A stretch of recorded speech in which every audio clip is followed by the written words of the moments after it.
Is Amazon going to be key to maintaining that tech/comm services leadership in the second half of the year? Yeah, good morning. Thanks for having me on. And yeah, I think 100%. Obviously, Amazon is hands down one of the most crowded longs within the hedge fund community. Every institutional kind of manager is obviously a big holder as well. And the thing with Amazon, it's always kind of in its own little world as well. And I think obviously Deidre touched on, we are approaching a big spending cycle for Amazon. And my thinking is that the higher margin cloud and increasing push towards ads will kind of offset some of the spending concerns. And I think Jeff Bezos is arguably one of the best kind of puppet masters of our era. And anytime we've kind of approached or headed into one of these big spending cycles, which he's kind of well telegraphed as well, it's going to pay off in the long term from a profit point of view, as he's kind of been ahead of the curve as far as innovation and then kind of translating that into profits for the company. So, Joel, we've seen now results from a lot of these large cap tech and comm services companies now. Has the tone been set? It seems very mixed given what we've heard from Netflix and Facebook, especially about the future prospects for growth at those companies. Is it enough now to perhaps change sentiment with regard to technology and that trading there?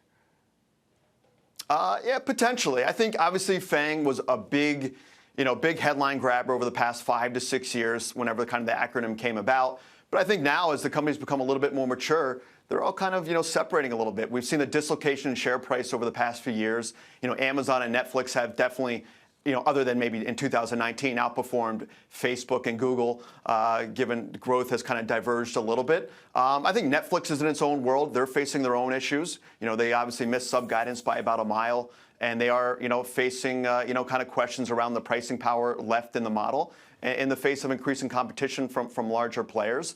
Facebook's obviously doing its own thing. I think the impressive thing with Facebook, and I've been vocally negative just as far as Mark Zuckerberg's handling of all the scandals, the toxicity of the platform as well. But end of the day, users are staying. They're not really growing as far as users goes, but users are staying, and as long as that's the case, they're going to continue to attract the advertising dollars.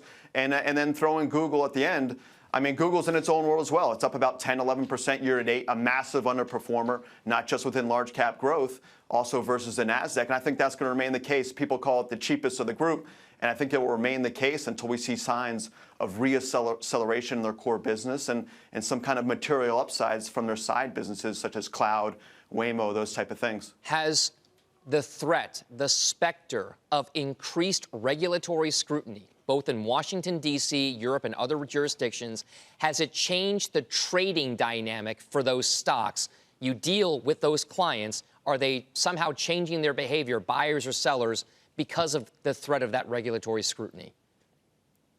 Yeah, I mean, you would think that would be the case, but I mean, you go back kind of to Tuesday evening. Yeah, had a couple of short sellers on the desk after hours when the headline first hit, but then you look at the price action yesterday. Stocks kind of when you logged on around 6:30 in the morning, stocks were around their lows in the pre-market, and they just grinded higher all day with the tape.